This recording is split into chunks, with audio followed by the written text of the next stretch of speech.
Hello, everyone, and welcome.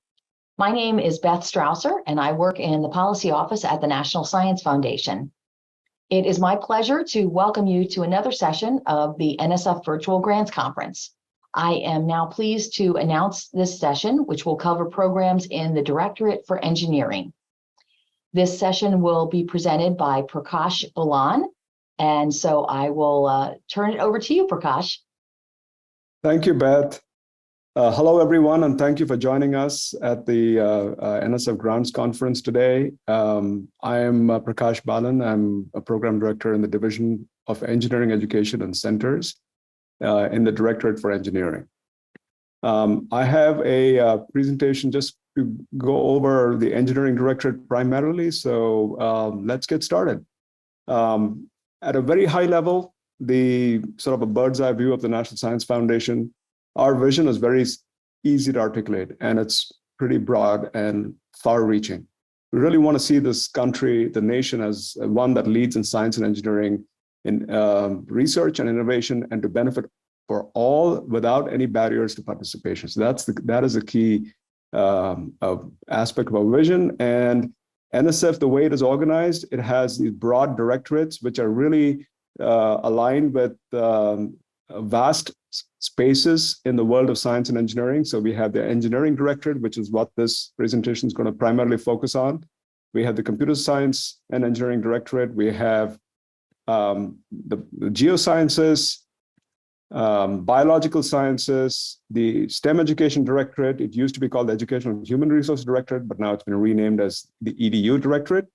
We have the Mathematical and Physical Sciences Directorate, the Social, Behavioral, and Economic Sciences Directorate. We have cross-cutting offices that manage integrative activities across the foundation, including the Office of International Science and Engineering that really helps build bridges with our international partners. And most recently, we have created a brand new directorate. It's called the TIP Directorate, and it is really cross-cutting across all directorates. And the TIP Directorate, in many ways, is going to play a very critical role in taking ideas and translating them towards downstream societal impact. So that is going to be a key part of what TIP does. And so we have quite an organization at the National Science Foundation, all set to serve you, the US public, in helping you move your best ideas forward. If you take a look at NSF's funding impact on academic research, this chart gives you a quick sense for that. And let me zero in on the engineering field. And we fund quite a significant amount of academic research as a percentage of federal funding, and it's about 44%. It's quite sizable. And as I said, you are here at the heart of NSF's mission. Our mission is very broad. We want to support fundamental engineering research, which might be curiosity-driven or could be use-inspired. The opportunities cover scale, breadth, career stage, and the full innovation cycle. And these opportunities involve individual investigators as well as multifaceted teams. So think of it as a way, regardless of where you are in your career, whether you're a student, you're a graduate student or postdoc or early career researcher, you could be in academia, you could be in industry. NSF has opportunities for you to leverage to move your innovative ideas forward to the next stage. We have, I showed you the overview of NSF and all the directorates. So let's take a closer look at the Directorate for Engineering. So we are organized, and this applies to any directorate in NSF. Directorates have divisions of programs. Programs are created and managed by program directors who really serve as a key program external interface with the general public. So if you really need to talk to one person at NSF on your ideas, you really want to zero in on the program directors that are managing the programs that are of greatest interest to you. Also, within each of these divisions, there are many programs that might be sort of related. So we form what are called clusters. So very quickly, the Emerging Research, Frontiers and Multidisciplinary Activities Office has a primary program through which they fund a variety of really innovative grants. The chemical, bioengineering, environmental transport systems is another division. As you can see, that they're comprised of 4 clusters. The CMMI division, the civil, mechanical, and manufacturing innovation, also has several clusters that are focused on serving their broad space. The ECCS division, the electrical, communication, and cyber systems division, has 3 broad clusters. And finally, the engineering, education, and centers division has 4 clusters. Now, these clusters are not static by any means. They represent where the US research enterprise sits today.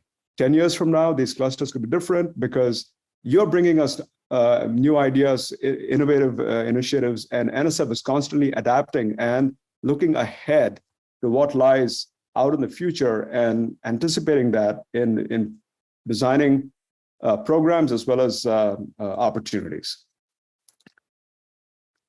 Now, if we take a look at the engineering directorate by numbers, there's a lot of statistics on this chart, and what I want to really zero in on is that we support a lot of people. There are over 20,000 people that we touch through our grants. We have an award rate of about 24%, and we have 144 staff in engineering that really support this. But in the programs, there are roughly about 60 program directors that support the engineering directorate. We have a strategic plan that is, again, focused on you. We want to transform the world for a better tomorrow. We want NSF Engineering to be a true global leader in identifying fundamental engineering research, innovation, education that is highly impactful. Our goals are really to expand the frontiers of engineering knowledge. And ultimately, we want to propel, expand, and catalyze impact. And you'll see through this presentation, there's a kaleidoscope of really exciting opportunities within the engineering directorate. So let's take a look at our first goal, which is to propel US leadership in transformational engineering approaches to solve societal problems. And if you look at NSF's priorities for fiscal year 2024, this is what they look like. We organize them as 3 broad pillars of strengthening established NSF, bringing in the missing millions into the STEM enterprise, and accelerating technology and innovation. As I mentioned, the Technology, Innovation, and Partnerships Directorate particularly is going to play a huge role in that aspect. We have 4 broad themes articulated by NSF. We want to advance emerging industries. We want to really build a resilient planet, and that has a lot of dimensionality to it. We want to create opportunities everywhere. We want to eliminate barriers for participation, and ultimately, we want to strengthen research infrastructure. Now, if you look at the Engineering Directorate's strategic priorities, so we have these four broad pillars: broadening participation in engineering, equity, justice, and access, sustainable, resilient solutions, and pathways for translation. Across these, we have cross-cutting thematic topics, and you can see those 4 cross-cutting areas. And ultimately, we want to coordinate, collaborate, and co-fund ideas in all of those areas. Now let's take a whirlwind tour of the Engineering Directorate. I'll be presenting a lot of slides here, just highlighting, spotlighting programs. Please keep in mind, each of these programs is run by an expert program director who has deep domain expertise in these areas. And I'm just presenting you an overview. So take notes and make sure you reach out to the appropriate people and ask them a lot of questions so that you can move ahead as quickly as you can. Now, before I dive into these slides, I just want to very briefly say that NSF uses a variety of publication mechanisms. We have program descriptions that are usually on a website that describe opportunities that you can submit unsolicited proposals to. We also have program solicitations that are highly structured documents that lay out a very specific opportunity with specific criteria and also guidance. We have Dear Colleague letters that provide general information to the community. They often highlight opportunities that are sort of synergistic with existing opportunities. Also, they announce potential policy updates or to inform the proposer community of upcoming opportunities, special competitions and supplements and things like that. So just keep these things in mind. You're going to see a lot of acronyms in these talks. Just write them down. A quick web search, and you'll zero right into one of NSF's key policy documents, which is a proposal and award policies and procedures guide. And you'll get a very clear primary source that explains what that acronym is. So don't worry, see an acronym, no biggie, just write it down, and you can always research it.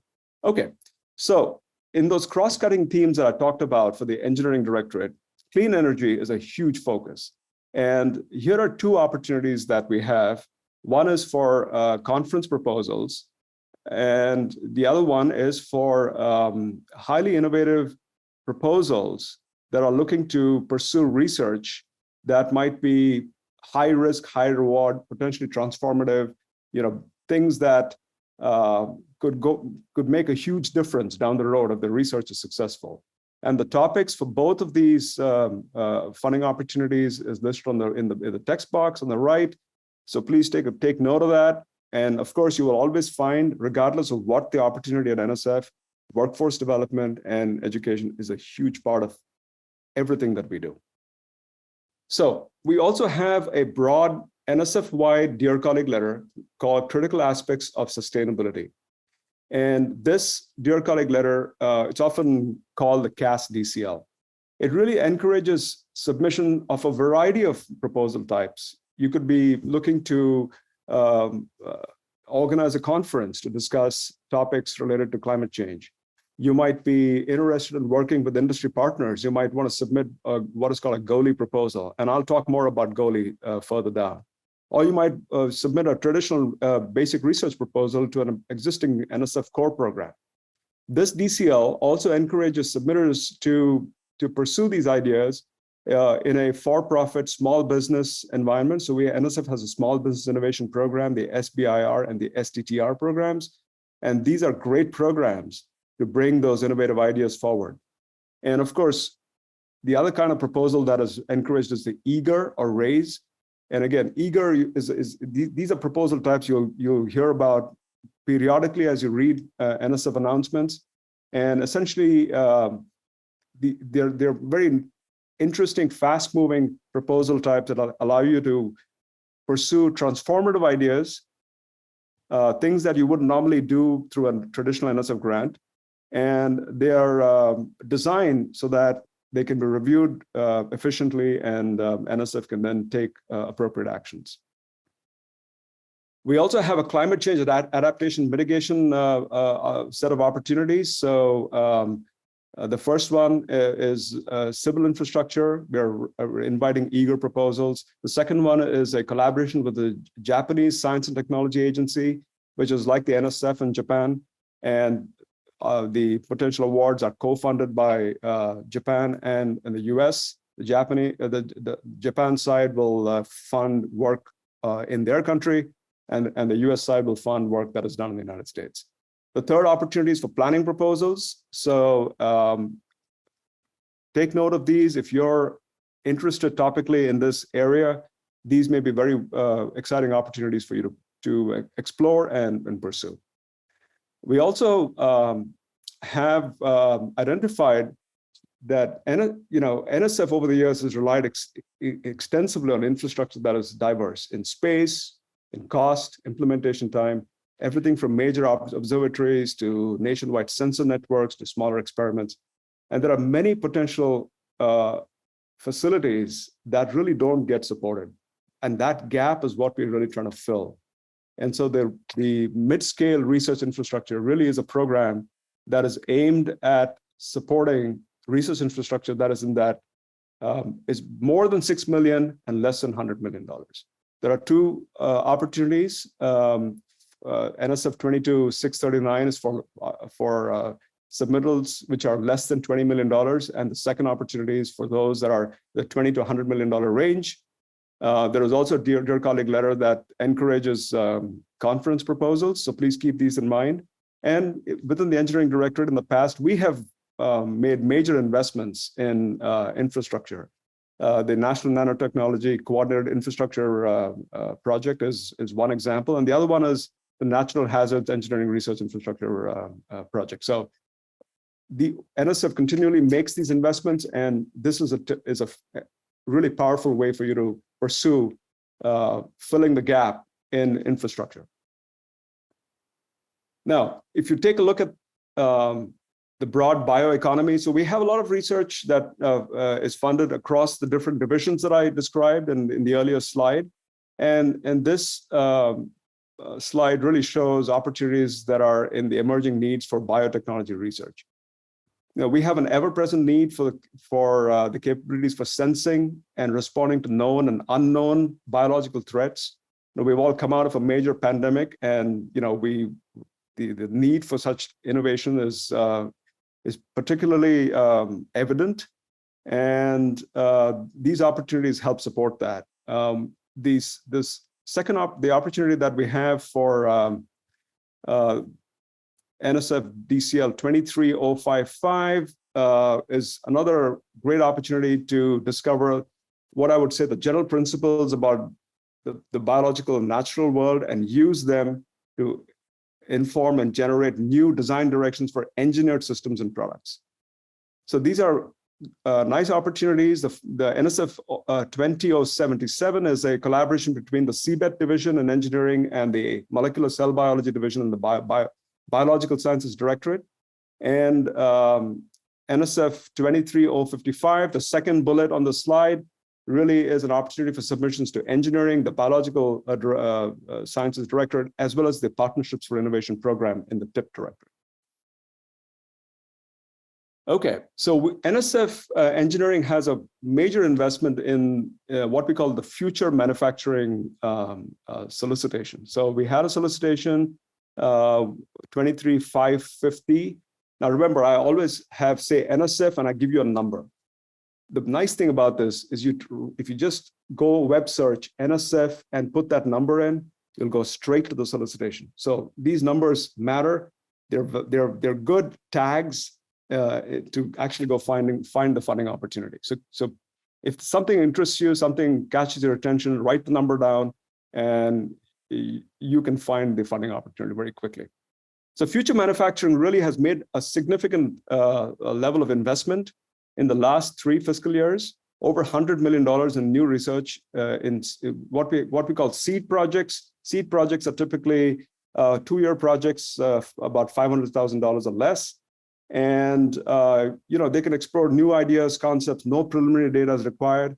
And research grants are awarded at much higher level at $3 million for about 4 years. Broader, more ambitious projects with broad expertise in place. So we currently don't have a solicitation with a available deadline, but keep an eye on the space, because NSF is always coming up with new funding announcements and opportunities, you know, each passing year. Off to the right, there are more opportunities that are more specifically focused on biomanufacturing. Biomanufacturing is also a part of the future manufacturing broad solicitation, so keep that in mind.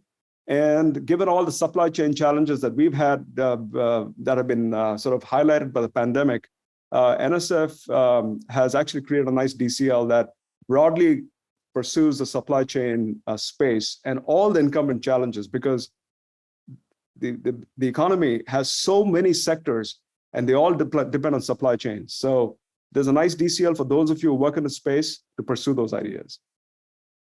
In the microelectronic space, there is a lot of opportunities. There are 3 major opportunities on this slide.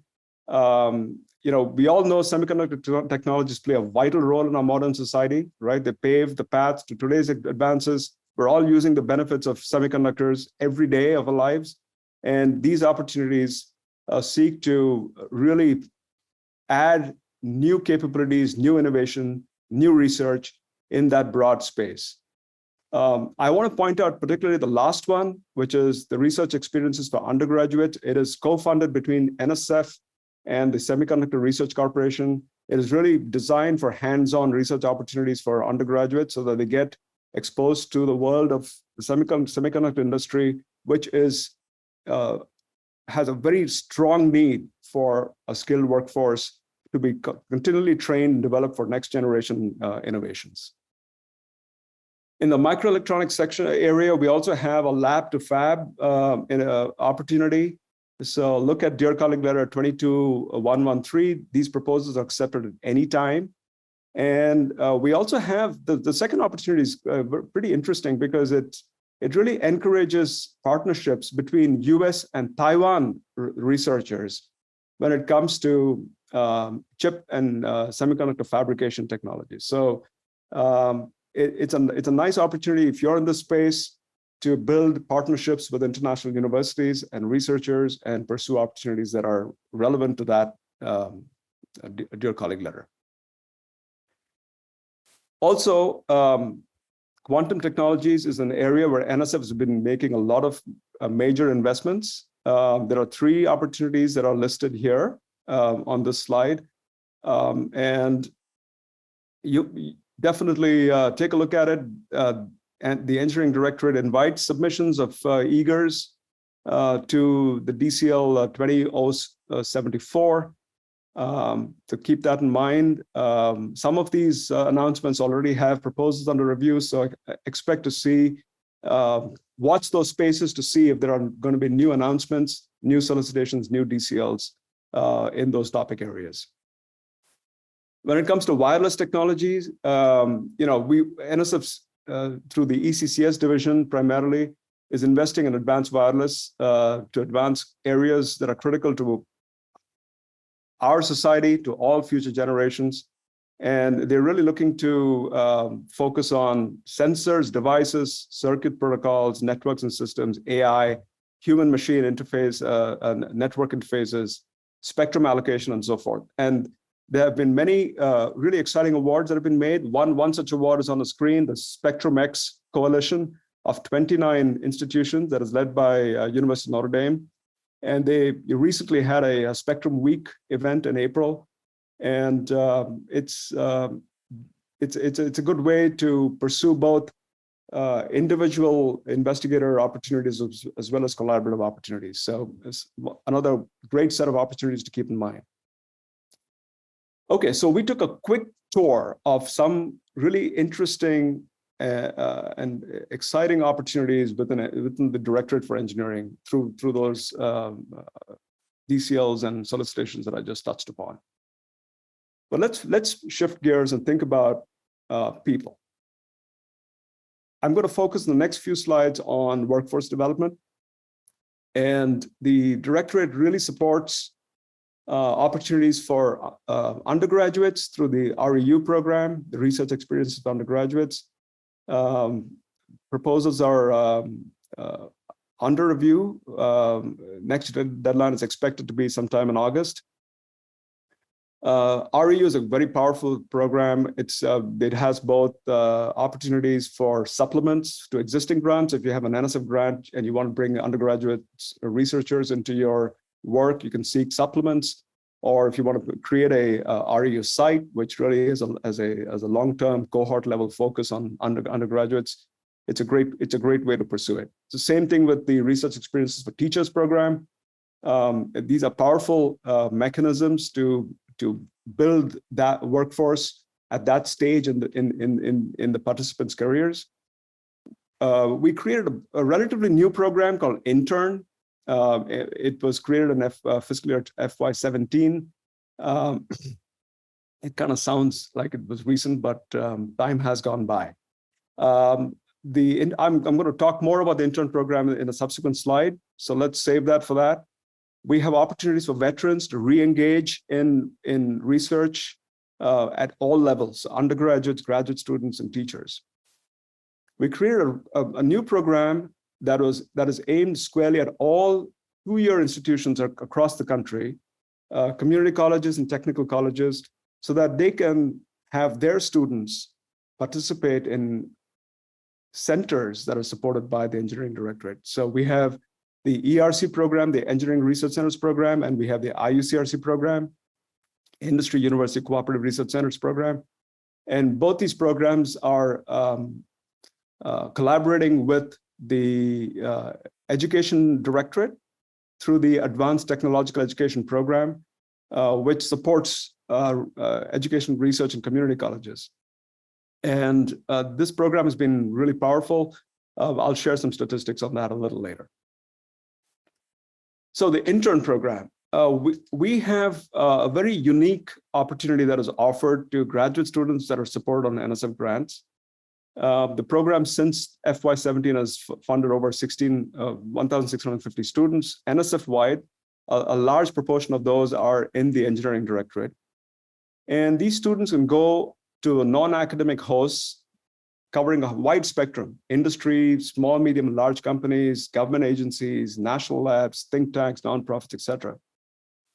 We provide $55,000 of funding on a supplement for up to 6 months of internship. The student pretty much immersively spends time at the host organization.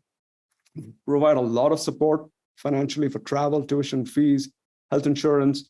We provide funding for faculty co-mentoring, and we have no citizenship requirements on the DCL, which means international students can participate, and we do see a lot of that.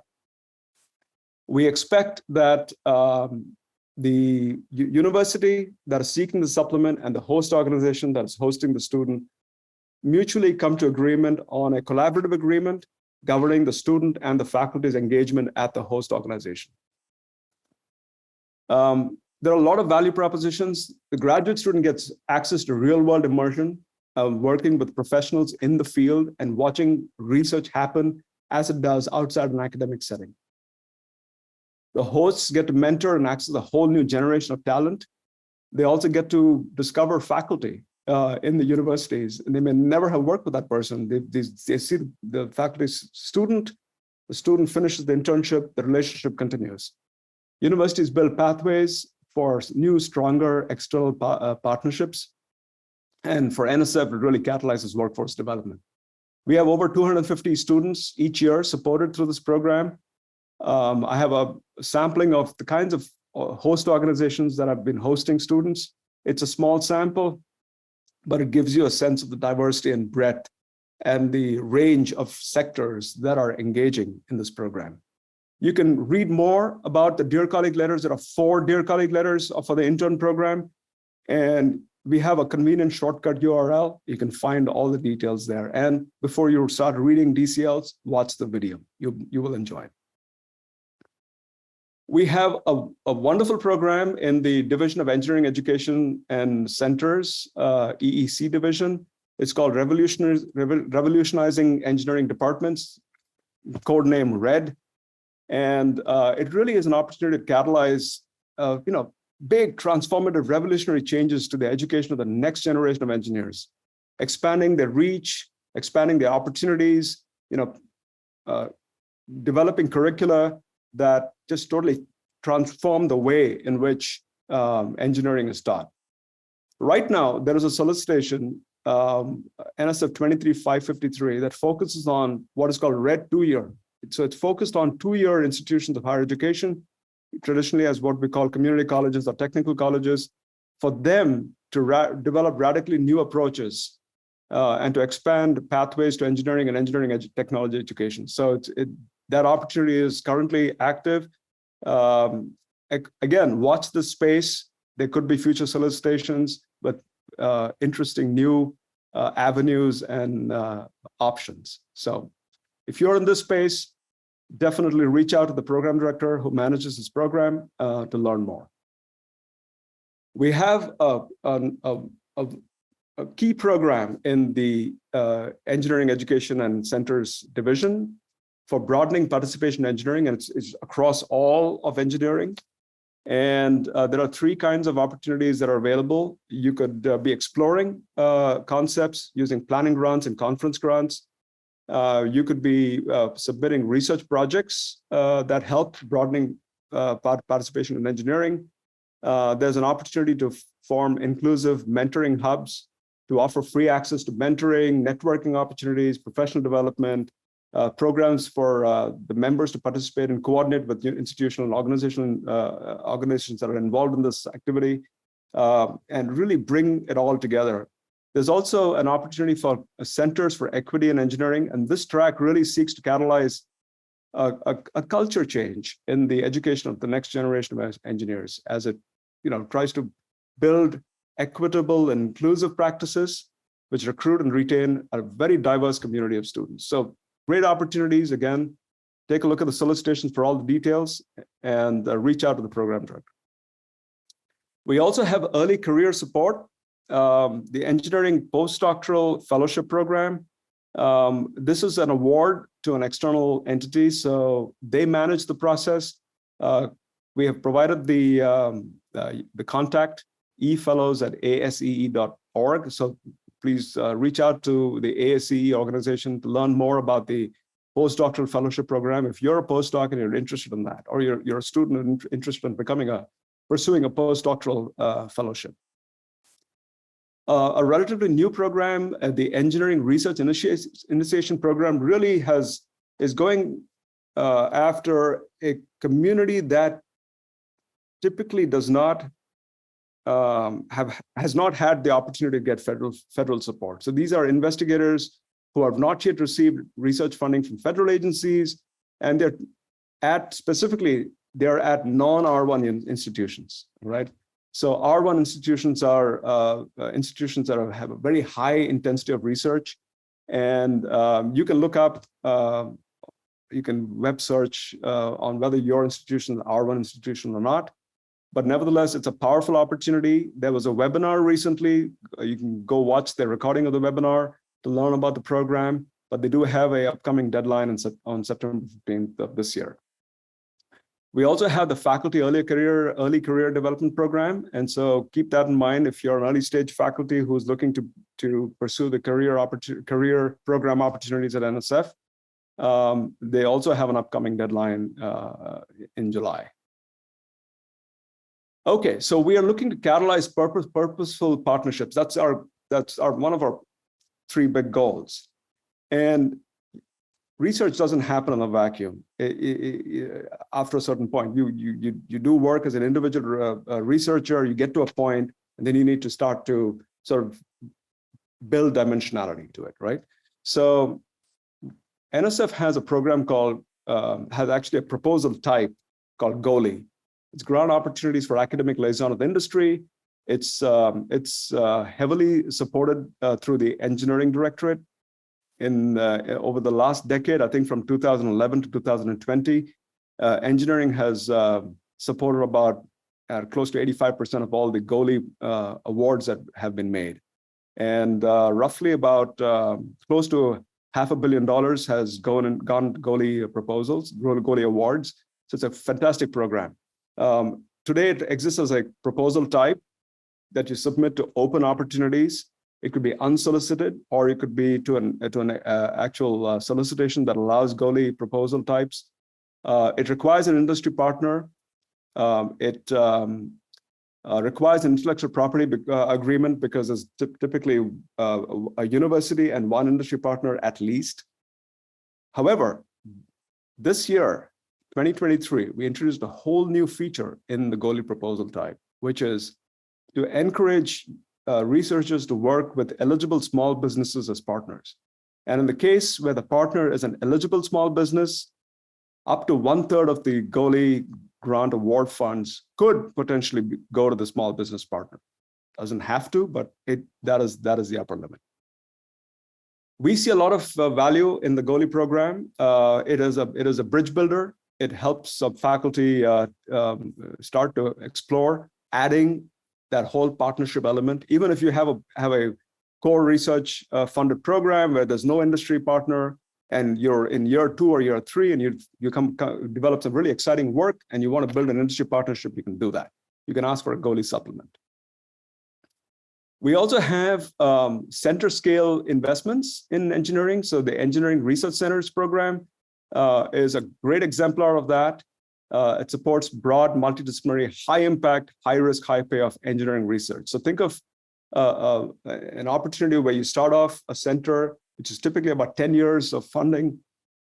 By the time you're done with the year 10, you've developed something that is ready for the next big step. Usually it's an engineered system. It's something that could get picked up for further downstream development, technological enhancement, and ultimately get ready to enter the commercial marketplace. So we have since 1985 awarded about 79 ERCs, and you can see these very impressive statistics in terms of the outputs from these centers. We have 15 ERCs currently involving 42 unique institutions. So there is industry participation in these centers because industry is very interested in what these ERCs are doing. And ERCs currently span 33 states. There are 5 EPSCoR jurisdictions that have ERC presence, and also there are MSIs that are starting to participate in the ERC program, minority serving institutions. We have a few examples of recently awarded ERCs. So write these names down, explore what it is they do. If you are looking to submit in the future to the ERC program, some customer discovery, some talking to the community that's out there, maybe visiting a center, learning how they do business might be eye-opening to help you write a powerful proposal. The second major center program that the Engineering Directorate leads, this is a cross-cutting program that is across the foundation, is the Industry University Cooperative Research Centers program. And really, its mission is to advance pre-competitive research, to drive technological innovation, to build a highly skilled science and engineering workforce, and really build a sustained academic, government, industry, collaborative fabric through NSF funding, which could last way longer than the length of the grant. So these collaborations can be self-sustaining over time.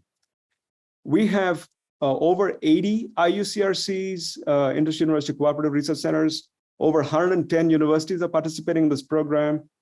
Each year, about 600 or more students engage in these centers. We have over 700 industry members and over 20 federal agencies engage in various IUCRCs. So it's a great way for them to connect with industry, to find out where the cutting edge of research is, and also contribute their mission dollars to these centers.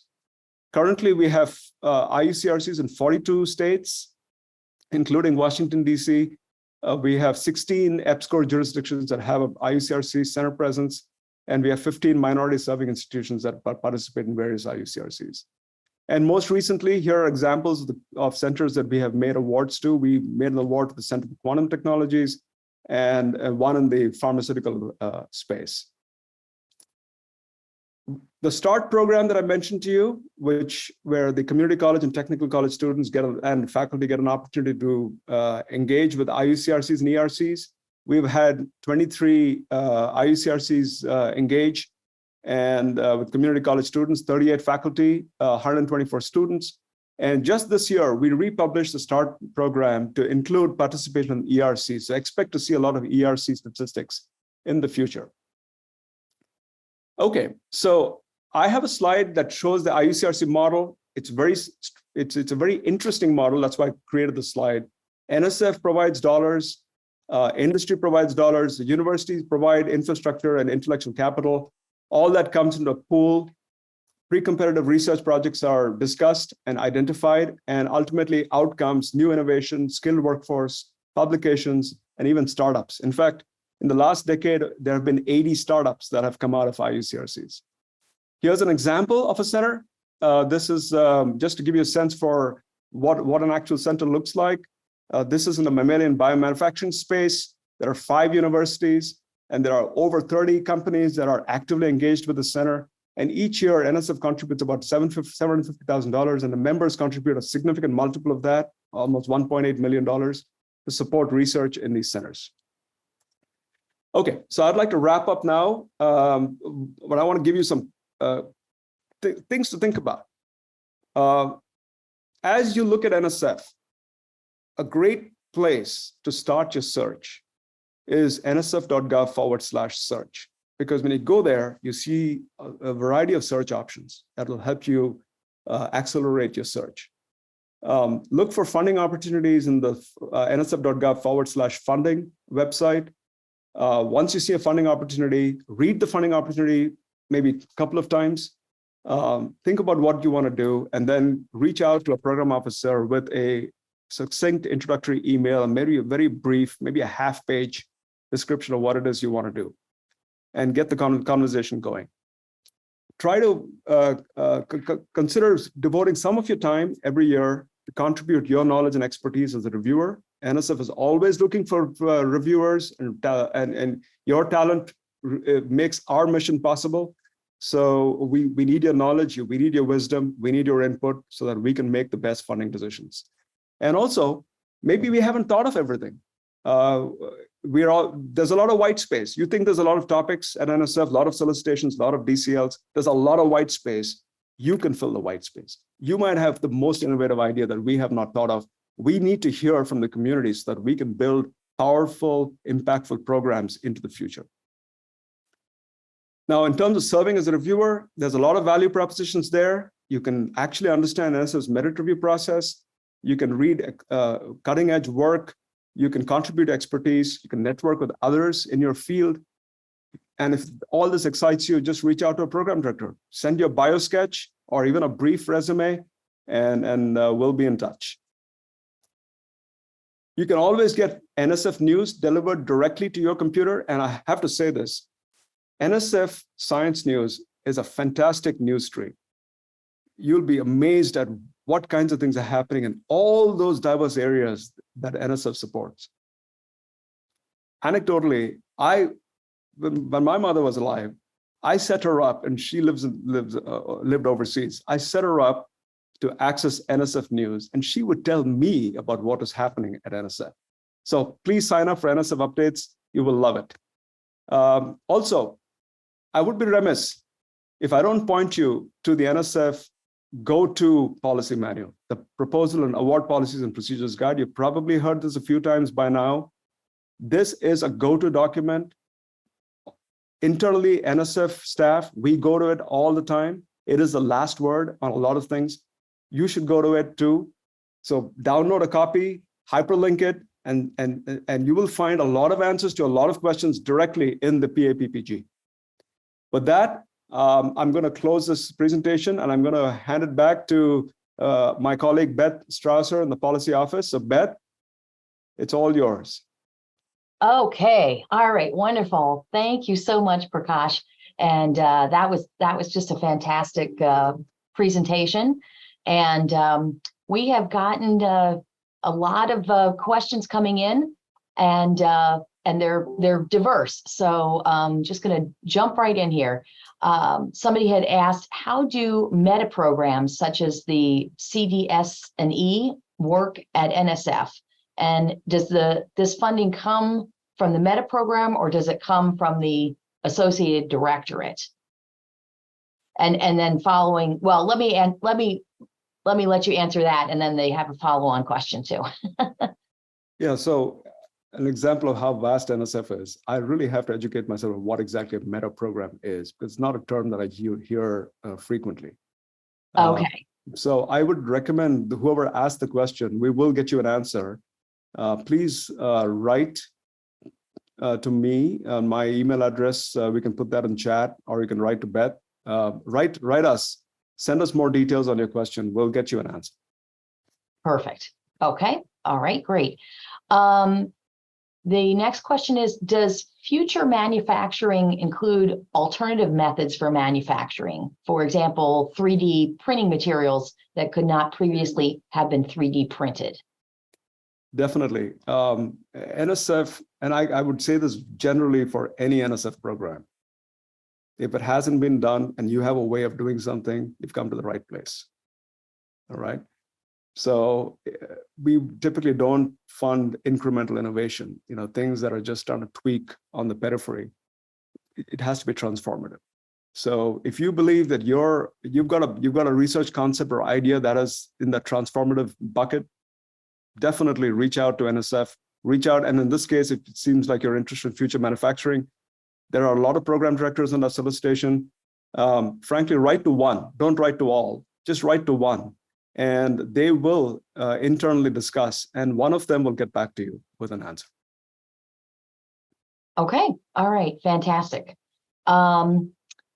Next question has to do with RED, the RD program. So do you expect RED to be offered for four-year institutions in the future? Yeah, so as I said, NSF puts out some solicitations are standing solicitations that have deadlines and due dates every year. Some solicitations get republished every year because and the way we look at a solicitation is there is no solicitations that is sort of written in stone. It's a pilot. Every solicitation is a bit of an experiment. We're trying to see what are the most exciting things we can do, and then how can we improve it? What new features can we add? So I fully expect that there will be additional opportunities in the RED program, and keep an eye on that. In fact, one thing you could do is you could write to the program director of the RED program and specifically ask if there are upcoming funding opportunities in that space. And that's a great way to start a conversation. Excellent. Okay, great. This has to do with REUs, the next question. So for an REU submitted to engineering, can junior faculty serve as PI, or is that not typical or recommended? Well, if the solicitation doesn't specifically disallow something, an option, then it is allowed. So I would check the solicitation to make sure that there is no Right, like prohibition, right? Or something, or in some cases, like for instance, the IUCRC program, we say the PI has to be tenured faculty, but a non-tenured faculty can apply if they get a waiver letter from their institutional management, typically from the dean. So the solicitation provides a pathway for someone who is non-tenured to actually submit. So look for those kinds of things in the specific funding announcement that you're responding to. Okay, all right, great. Another question, I think this might have to do with something specific you were talking about. Somebody was asking about what is faculty co-mentoring? Sure. Yeah. So you've got a graduate student pursuing a PhD who wants to pursue the intern program, and you found a great opportunity working with an external host. It could be a national lab, it could be a company, it could be a nonprofit. And the way we've designed the program is because we say that the intern project has to be synergistic with the NSF grant, right? So if you are, say, you're a chemical engineer, you're working on catalysts, and your student goes off to work in a chemical company for an internship for 6 months, also working on related catalysts or related materials, material synthesis. The faculty co-mentoring part, we give $2,500 in this case. We really want the faculty the opportunity to go visit the student, go visit the host, go see what they're actually doing, and provide as a support structure for the student so the student gets the most out of it. Also, faculty travel to the host helps the faculty build a collaborative relationship with the host. And so that's what we mean when we say faculty co-mentoring. Great. All right. Wonderful. That is very helpful. All right. This is the next question. And I should say, if people, have other burning questions on their mind, please, put it in the chat or the Q&A. I mean, so I have 2 more questions that have come in, but we probably have time for maybe 1 more after that. So, okay, this has to do with primarily undergraduate institutions, PUIs. So the person's asking, how can faculty at primarily undergraduate institutions effectively demonstrate their ability to do the proposed research to reviewers who are likely predominantly at R1 institutions and may not know how research at PUIs get done? So with any funding opportunity where we're taking in some proposals, so if your POI has the option to submit a proposal to that funding opportunity, NSF bears a responsibility to make sure that the merit review process is fair, transparent, and equitable. So if we particularly educate our reviewers against all the standard forms of bias that can go into reviewing a proposal. So you should not have to worry about how your proposal would be assessed given the kind of institution you're coming from. so long as you're able to submit a proposal that addresses the expectations of the solicitation, and you're aware of the solicitation specific review criteria that might be listed, put your best foot forward and then let NSF do the rest. Don't worry about the merit review process. We will make sure that it's fair and equitable to all submitters. Great. Okay. Another person was asking, should they focus on engineering or devices instead of basic science in an ERI proposal? So ERI proposals are research proposals. So again, without getting to the specifics of what it is you're trying to do, it would be hard for me to give advice. What I would recommend is create that half page or one page write-up and write to the ERI program directors. They will readily be able to give you guidance on whether the research project that you're seeking to do is responsive. That's the word we use at NSF. It's responsive to the solicitation. So I would definitely encourage you to write to the ERI program directors. Okay. All right. Wonderful. So the next one is person is asking, what opportunities are available for PIs that work part-time due to a disability? And they were mentioning that that some of the fellowship programs like the GRFP requires a full-time enrollment. So anyway, but basically it's what opportunities are available if they work part-time due to a disability. And I'll let you answer, and then I might chime in a little bit too. So Sure. I believe we have a special proposal type called FASED, phased. And that might provide you with a vehicle to submit proposals to appropriate funding opportunities. Phased is really facilitation awards for scientists and engineers with disabilities. So take a look at that, and then I'll of course defer to Beth for her wise advice. yes. Right. So yeah. So I think that's a good suggestion with the facet awards. They generally they provide funding for if you need assistive technology or something of that nature in order to complete an award. But I would say basically, really any NSF funding opportunity is available to PIs who have a disability, and it's because keep in mind also, we generally we only fund up to 2 months of salary support per year. So you're not necessarily working full time on the NSF proposal. So I would say go ahead and apply, definitely. We need all a breadth of proposers. So okay, all right, let's see. So another person asked, they're part of a large state university, but their campus is only a 4-year college. Do they count as R1 or not? And honestly, I'm not sure. I would say for that, probably contact your sponsored projects, somebody in a sponsored projects office. Yeah. They would know that off the top of their head, I would imagine. Yeah. I don't know. In fact, thanks for mentioning that, Beth, because what happens is a lot of PIs write to us. They say, how do I do this? How do I do that? And a good thing for you to do is to get to know your key contacts within your academic institution who actually help in the pre-award process, right? In terms of submitting proposals to NSF, because you have a lot of experts at your institution.